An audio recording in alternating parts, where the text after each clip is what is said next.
नमस्कार दोस्तों, आप सभी का स्वागत है आपके अपने YouTube channel Ashok Chawla education पर।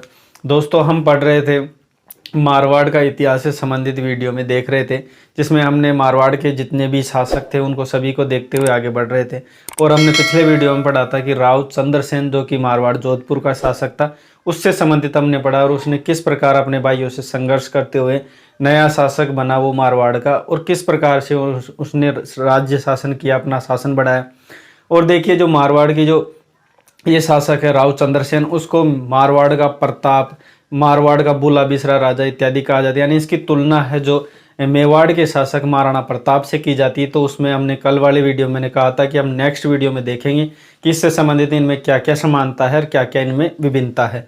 तो उसके संबंधित आज हम नए वीडियो में मिल रहे हैं, जिसमें इनकी मारवाड़ का जो राव चंद्रसेन है उससे संबंधित हम समानता और विभिन्नताएं देखेंगे, जो कि मेवाड़ के महाराणा प्रताप से संबंधित है। उसमें देखेंगे कि राव चंद्रसेन और महाराणा प्रताप, अब इनमें पहले देखते हैं इनमें क्या क्या तो समानता रही है, क्योंकि ये दोनों ही इस समय जब शासन कर रहे थे तब दोनों का लगभग समान शासन रहा है। और उस समय जो दिल्ली का जो शासक था उस टाइम तो मुगल साम्राज्य था उस समय, तो उसमें अकबर शासक था वहाँ पे। तो उसके साथ साथ इनके क्या क्या समानता है उन दिल्ली के शासन से संबंधित, और क्या क्या इनमें भिन्नताएं रही है दोनों शासकों में, तो उससे संबंधित आज हम डिटेल से जानेंगे। क्योंकि इसमें जितने भी क्वेश्चन आपको आगे देखने को मिलेंगे मेरे हिसाब से इससे बाहर तो नहीं जाएगा। तो देखिए, इनमें पहले हम बात कर लेते हैं समानताओं की, इन दोनों शासकों में क्या क्या समानता रही है। तो पहले देखिए, जो दिल्ली का शासक था अकबर, उनकी अधीनता स्वीकार नहीं की थी। तो दोनों में ये समानता थी कि जो महाराणा प्रताप थे उन्होंने भी कभी भी, जो अकबर है मुगल साम्राज्य का शासक, उसकी अधीनता कभी भी स्वीकार नहीं की थी। वैसे ही जो मारवाड़ का शासक था, जोधपुर का शासक था राव चंद्रसेन राठौड़, उसने भी कभी अधीनता स्वीकार नहीं की थी मुगल साम्राज्य की। तो ये दोनों में समानता है। उसके बाद देखिए, दोनों ने छापामार युद्ध प्रणाली अपनाई। अब दोनों शासकों ने क्या किया कि जो अकबर से संबंधित जो सेनाओं से युद्ध हुए थे तो उससे संबंधित दोनों ने छापामार प्रणाली, यानी दोनों ने छापामार युद्ध प्रणाली को अपनाया। दोनों ही पहाड़ों में जाते हुए युद्ध किए थे दोनों ने। उसके बाद देखिए, जो अगला है बिंदु, भाइयों का विरोध झेलना पड़ा। अब दोनों में क्या हुआ था, जब ये शासक बना था इधर राव चंद्रसेन, तो इसने जैसे एक बड़ा भाई था इसका राम था, जो कि राव राम था, और उसका जो छोटा भाई था वो है उदय सिंह, जिसको बाद में मोटा राजा उदय सिंह से नाम से जाना गया। तो इन दोनों भाइयों का भी इन्हें जो है झेलना पड़ा था इन संघर्ष, क्योंकि जब मेवाड़ में वो शासक बने थे महाराणा प्रताप, तो उन्होंने अपने भाई शक्ति सिंह और जगमाल का, दोनों ने ही, कहने का मतलब ये है कि हम जब शासक बने उससे पहले इन्होंने बहुत से युद्ध अपने भाइयों के साथ संघर्ष करने पड़े, युद्ध करने पड़े, तब जाके वो शासन पर अपने जो राजगद्दी पर बैठे थे। तो इससे संबंधित ये है कि जब वो शासक बने तो अपने भाइयों का, यहाँ पे भी जोधपुर में भी शासक भाइयों का जब ये विरोध झेलना पड़ा था, और वहां पे भी महाराणा प्रताप को शासक बनते समय अपने भाइयों का विरोध झेलना पड़ा था। और उसके बाद देखिए, अधिकांश राज्य पर अधिकार था अकबर का, जो मुगल साम्राज्य, क्योंकि दोनों ही इसका विरोध करते थे। हालांकि जब आप पढ़े हो पिछले वीडियो में तो उसमें देखा होगा कि जब नागौर दरबार लगाया गया था उस समय लगभग राजस्थान के सभी शासक, जितने भी आसपास के शासक थे, वो सभी अधीनता स्वीकार कर लेते हैं। लेकिन ये दो ही शासक थे, एक तो जोधपुर का राव चंद्रसेन और मेवाड़ का महाराणा प्रताप, ये दोनों शासक अधीनता स्वीकार नहीं करते। इसलिए इनको बार बार अकबर की तरफ से, मुगल साम्राज्य की तरफ से युद्ध झेलने पड़े, और युद्ध की वजह से एक जगह नहीं रुक पाए थे। और इस वजह से इनका जो जितना भी साम्राज्य था उस पर क्या है, अकबर का अधिकार हो गया था, और ये अनेक जगहों पर घूमते रहे थे। उसके बाद ये जब इनके पास एक थोड़ी बहुत जो भूमि बची थी, जैसे यहाँ पे मुख्य जो इनका जो शासन चलता था, जैसे यहाँ पे मेवाड़ में था, इधर मारवाड़ में, इन दोनों का शासन तो क्या है कि छीन लिया था अकबर ने मुगल सेना के युद्धों के कारण। लेकिन जब ये जहाँ पे गए थे उसके बाद जहाँ पे इन्होंने निवासी स्थान बनाया, वहाँ पे थोड़ी बहुत अपना शासन एरिया बनाकर वहाँ पर ही इसका संघर्ष किया अकबर का। उसके बाद देखिए, राज्य के बाहर शरण लेनी पड़ी। अब दोनों ने क्या है कि जब राज्य से तो इनको निष्कासित कर दिया, क्योंकि जो मुख्य राज्य जो इनका शासन चलता था वहां पर तो क्या अकबर ने अधिकार कर लिया। अब इनका और कोई चारा था नहीं, तो अन्य जगह जाना इनका बनता था। अब अन्य जगह जाने पर इन्होंने क्या किया कि शरण ली थी। अब देखिए, जो महाराणा प्रताप की अगर बात करें, महाराणा प्रताप की, तो उन्होंने शरण ली थी 56 का मैदान था बांसवाड़ा के अंतर्गत, 56 के मैदान में इन्होंने शरण ली। और अगर बात करें चंद्रसेन की, ये ध्यान रखना, अगर चंद्रसेन की बात करें तो चंद्रसेन ने शरण ली थी महारावल आस्करण जो कि डूंगरपुर के शासक थे, यहाँ पर इन्होंने शरण ली थी। तो यहाँ पे शरण लेते हुए हमने समय बिताया था। और उसके बाद देखिए इसमें क्या क्या असमानता थी। ये तो इनमें समानता ही, अब दोनों शासकों को ऐसा माना जाता है कि ये दोनों एक जैसे तो नहीं थे, कुछ इनमें असमानताएं थी। तो वो देखते हैं क्या क्या इनमें असमानताएं रही हैं। तो देखिए एक तो मुगल विरोध, जब दोनों ने मुगल विरोध किया है तो किस प्रकार किया है, तो ये ध्यान रखना।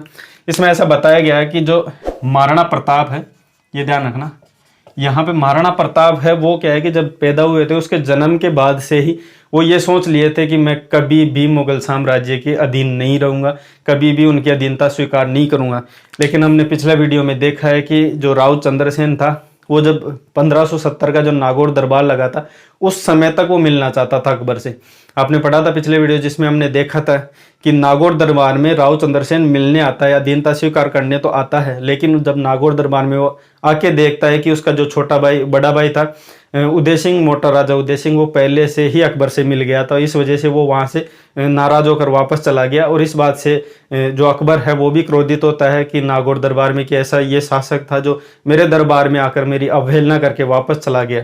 तो इस बात से अकबर बाद में और भी ज़्यादा गुस्सा हो गए थे। इसको जगह जगह पर ढूंढने के लिए इसके जो सेना लगा दी थी, पीछे मुगल सेना लगा दी थी। तो ऐसा माना जाता है कि मुगल दरबार जब लगा था 1570 में, तब तक राव चंद्रसेन अकबर की अधीनता स्वीकार करने के लिए आया था। लेकिन उस समय जब ये दृश्य देखा उसने, बड़े भाई को वहाँ पे देख के वो वहाँ से चला गया। और उसके बाद उसने कभी भी अकबर की जो अधीनता स्वीकार नहीं की थी। तो यहाँ तक ये माना जा सकता है कि जो महाराणा प्रताप थे वो तो क्या है कि इनमें यह असमानता थी कि महाराणा प्रताप तो जन्म से ही क्या है मुगलों के विरोधी रहे हैं, लेकिन ये 1570 यानी नागौर दरबार लगा था उसके बाद से विरोधी, और उसके बाद इन्होंने भी कभी अधीनता स्वीकार नहीं की। तो ये पहली असमानता है। उसके बाद देखिए मुगल विरोध समाप्ति। अब ऐसा बताते हैं कि जब मुगल विरोध का इन्होंने समाप्ति किया है तो किस प्रकार हुआ है। तो देखिए महाराणा प्रताप का तो मेवाड़ के शासकों में ऐसा रहा है कि महाराणा प्रताप की जब मृत्यु हुई थी तो उसकी मृत्यु के बाद उसका जो पुत्र हुआ, उसका पुत्र भी होता है, तब वो भी इसकी अधीनता को स्वीकार नहीं करता है और अपने जो पिता है उसकी परंपरा थी मुगल अधीनता स्वीकार नहीं करने की, उसको चलाए रखता है। लेकिन यहाँ पे अगर दूसरी तरफ देखें कि ये जो अगर राव चंद्रसेन की बात करें तो राव चंद्रसेन में ऐसा होता है कि राव चंद्रसेन तो खैर नागौर दरबार से ही उसकी अधीनता स्वीकार नहीं करता है, लेकिन नागौर दरबार जब हुआ था उससे पहले से ही उसका भाई था वो उदय सिंह, मोटा राजा उदय सिंह, वो पहले से ही मिला हुआ था। तो अधीनता तो वैसे ही स्वीकार हो चुकी थी मारवाड़ की। तो जब राव चंद्रसेन की जब उसकी मृत्यु हुई, और हमने पिछले वीडियो में देखा भी था, और आप कमेंट करके जरूर बताइए कि उसकी मृत्यु कहाँ पर, कौन से स्थान पर हुई थी। तो आप बताइए कि राव चंद्रसेन की मृत्यु कहाँ पर है और उनकी जो मृत्यु की स्थली है वो कहाँ पर स्थापित की गई है। तो देखिए ऐसा बताते हैं कि जो राव चंद्रसेन था इसकी तो मृत्यु होती है ही, वहाँ पे जो नया शासक नियुक्त होता है वो मोटा राजा उदय सिंह होता है, वो पहले से अधीनता स्वीकार किए हुए थे। तो उसके बाद जब राव चंद्रसेन की मृत्यु हुई उसके बाद कोई भी मारवाड़ का ऐसा शासक नहीं था जो अधीनता नहीं स्वीकार की, तो पहले से ही कर रखी थी। तो ये इनमें असमानता रही है। उसके बाद देखिए युद्ध की प्रणाली की बात आती है कि इसमें युद्ध किस प्रकार किया गया। तो ऐसा बताते हैं कि मेवाड़ के जो शासक थे महाराणा प्रताप, उन्होंने जो सामने से मेवाड़ के जो शासक थे महाराणा प्रताप, उन्होंने सामने से अकबर की जो सेना, मुगल सेना है, उसके साथ लोहा लिया था, यानी उसके सामने आके युद्ध किया था सामने। तो ऐसा बताते हैं आमने सामने का युद्ध लड़ा गया था किसकी तरफ से, महाराणा प्रताप की तरफ से अकबर के सामने, जो कि हल्दीघाटी का इसका देखिए उदाहरण के तौर पर देखें। और दिव्वेर, हल्दीघाटी और दिव्वेर के युद्ध में आपने देखा है कि अकबर की सेना के साथ महाराणा प्रताप की सेना ने युद्ध किया। तो ये आमने सामने की लड़ाई लड़ी है। लेकिन उसके विपरीत अगर राव चंद्रसेन की अगर हम बात करें तो राव चंद्रसेन ने ऐसा एक भी युद्ध नहीं लड़ा, वो हमेशा पीछे से ही वार करते रहे, मतलब छुप छुप के ही रहते थे। मुगल सेना उनके पीछे थी, वो आगे आगे थे। तो इस प्रकार ये देख सकते हैं इन दोनों में ये असमानता रही है कि अकबर के साथ जो युद्ध सामने से किया है वो तो महाराणा प्रताप ने किया है, लेकिन राव चंद्रसेन इसके विपरीत करता है, वो सामने से एक भी युद्ध नहीं करता है, वो हमेशा छापामार युद्ध प्रणाली से ही चलता रहता था, वो सामने से एक भी युद्ध नहीं किया अकबर की सेना के साथ। तो ये एक बहुत ही अलग तरीके की डिफरेंट है। उसके बाद देखिए इसमें केंद्र की अगर बात करें तो देखिए हमने पढ़ा है, कल वाले वीडियो में देखा है कि राव चंद्रसेन था वो एक जगह टिकता नहीं था, वो एक जगह जब वो चला जाता था तो फिर मुगल सेना फिर आक्रमण कर देती है, फिर वो दूसरी जगह। तो जैसे हमने देखा जोधपुर, जोधपुर से बदराजुण, बदराजुण से फिर यहाँ पे बांसवाड़ा आ गया, डूंगरपुर आ गया, मेवाड़ आ गया, उसके बाद ऐसे घूमता घूमता लास्ट में पाली जो हमने पढ़ा था सारण, वहाँ पे जाके चला जाए, सिचियाई में उसकी मृत्यु हो जाती। तो ऐसा हमने देखा वो एक जगह टिक ही नहीं पाया था, तो अपनी एक स्थायी राजधानी या स्थायी जगह नहीं बना पाया। और उसके विपरीत अगर महाराणा प्रताप की बात करें तो महाराणा प्रताप ने एक स्थायी जगह बनाई थी अपने रहने के लिए, अपने स्थायी जगह बनाई थी, वो थी चावंड। तो इसने स्थायी जगह बनाई वो थी चावंड महाराणा प्रताप ने। और इसके विपरीत था जो कि राव चंद्रसेन मारवाड़ का शासक, इसने एक भी स्थायी जगह नहीं बना पाई। और बना भी कैसे पाता है, जब बनाने के लिए थोड़ा रुकना पड़ता है, रुकने से पहले तो मारवाड़ वो मुगल शासक है, वो मुगल सेना आ जाती थी पीछे पीछे, तो वो रुक नहीं पाते थे, तो इस प्रकार उनकी स्थायी जगह बनी नहीं पाई थी। उसके बाद देखिए इनके समर्थन की अगर बात करें तो ये बहुत ही बड़ी इनके विभिन्नता रही है, जो कि एक तरीके से इसकी कमी भी रही है। तो वो देखिए इसमें क्या होता है कि जो महाराणा प्रताप होता है उनका तो समर्थन करने के लिए कुछ भामाशाह होते हैं, कुछ पैसे वाले लोग होते हैं जिनका सपोर्ट करते हैं। जैसे इसमें एक भामाशाह एवं ताराचंद के उदाहरण देख सकते हैं। ये दोनों ने इनको आर्थिक सहायता बहुत ही अच्छे से की थी, जिसकी वजह से महाराणा प्रताप को इतने दुख झेल लेने पड़े थे। लेकिन उसके विपरीत अगर बात करें कि राव चंद्रसेन की, तो राव चंद्रसेन के पास ऐसा बताते हैं कि ये जब इन्होंने विरोध स्टार्ट किया था तो उसी समय इनके पास धन और ये इस तरीके से जान मान की हानि हो चुकी थी पहले से ही, और वो इनके पास जनसत्ता भी बहुत कम थी, लोग भी इनके पास कम थे, और ऊपर से इसके बाद धन भी समाप्त हो चुका था। तो ऐसी स्थिति में दीनहीन स्थिति में थे। और इसमें ऐसा बताया जाता है कि इसमें जो भावनाएं थी लोगों की वो ये थी कि मारवाड़ के जो शासक थे राव चंद्रसेन, वो लोगों से अब उनके पास धन नहीं था, और लोग उनके पास कुछ से एक सैनिक थे उनको साथ लेके वो रखते थे। तो उनके लिए क्या है कि कुछ ऐसे भी था कि बाद में ये चोरी भी करने लग गए थे, अपने राज्य के जो धनी लोग थे उनको लूटने लग गए थे। अब इन लूटने की वजह से ही लोगों में इनके प्रति क्या है कि समानता कम होने लग गई थी, और इनमें असमानता ज़्यादा है कि उनके पास अपमान ज़्यादा करने लग गए इस चीज़ का। तो इस बात का ध्यान रखना कि जो महाराणा प्रताप थे उनको लोगों में क्या है उनके प्रति सम्मान था, लोग उनके महाराणा प्रताप के प्रति सम्मान दिखाते थे। लेकिन यहाँ के लोग जो मारवाड़ के जो लोग थे वो राव चंद्रसेन की तरफ से इनका अपमान ही करते थे, उनका सम्मान इसलिए नहीं करते क्योंकि वो लूटपाट मचाने लग गए थे, तो इस बात से भी वो रुष्ट थे। तो ये ध्यान रखना, इनके सामने ये मजबूरी रही थी कि महाराणा प्रताप को कुछ भामाशाह मिल गए थे जो उन्होंने मदद की, लेकिन इनको एक भी ऐसा भामाशाह नहीं मिला जिसकी वजह से उनको ये आर्थिक सहायता मिल सके, इसलिए वो ये लूटपाट भी करने लग गए थे। उसके बाद देखिए इनकी भौगोलिक स्थिति कैसी रही है।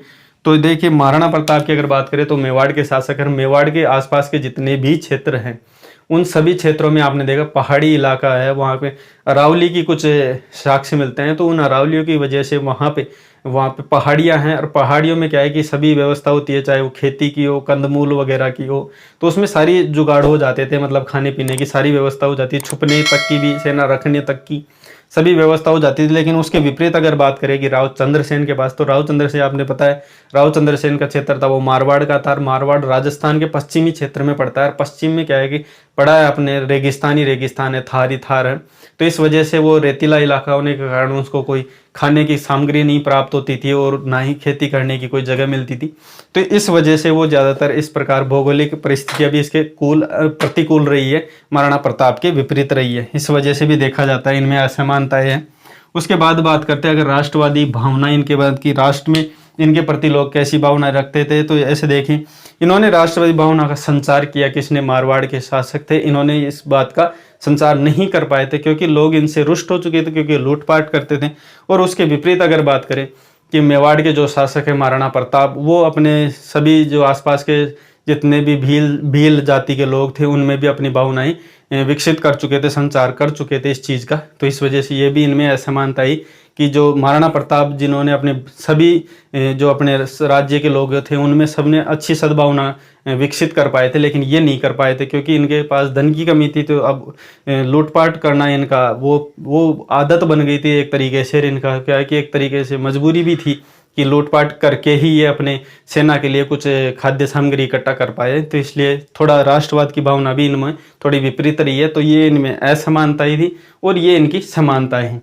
तो आई होप इसके बाद आपके मन में कोई डाउट नहीं रहेगा कि महाराणा प्रताप था जो किस प्रकार का शासक था और ये किस प्रकार, क्या इनमें समानताएं, क्या इनमें डिफरेंसेस हैं। तो ये सब हमने देख लिए। तो देखिए इसी समानताओं की वजह से ही राव चंद्रसेन जो कि मारवाड़ के शासक है, जोधपुर के शासक है, उनको मारवाड़ का प्रताप कहा जाता है और मारवाड़ का बुला बिसरा राजा इसलिए कहा जाता है। तो आज हमने इस सभी प्रश्नों के आज आई होप आपको उत्तर मिल गए होंगे। और इनसे संबंधित अगर आपसे भविष्य में किसी एग्जाम में, कॉम्पिटिटिव एग्जाम में आपसे ये प्रश्न पूछे कि इनमें क्या क्या समानताएं हैं और क्या क्या असमानताएं हैं, तो इसके बाद प्रश्न गलत नहीं होना चाहिए। तो आज के लिए तो इतना ही था। नेक्स्ट वीडियो हम मारवाड़ के जो अन्य शासक हैं उनसे संबंधित पढ़ने वाले हैं। अभी के लिए इतना ही, मिलते हैं नेक्स्ट वीडियो में। वीडियो देखने के लिए आपका बहुत बहुत धन्यवाद।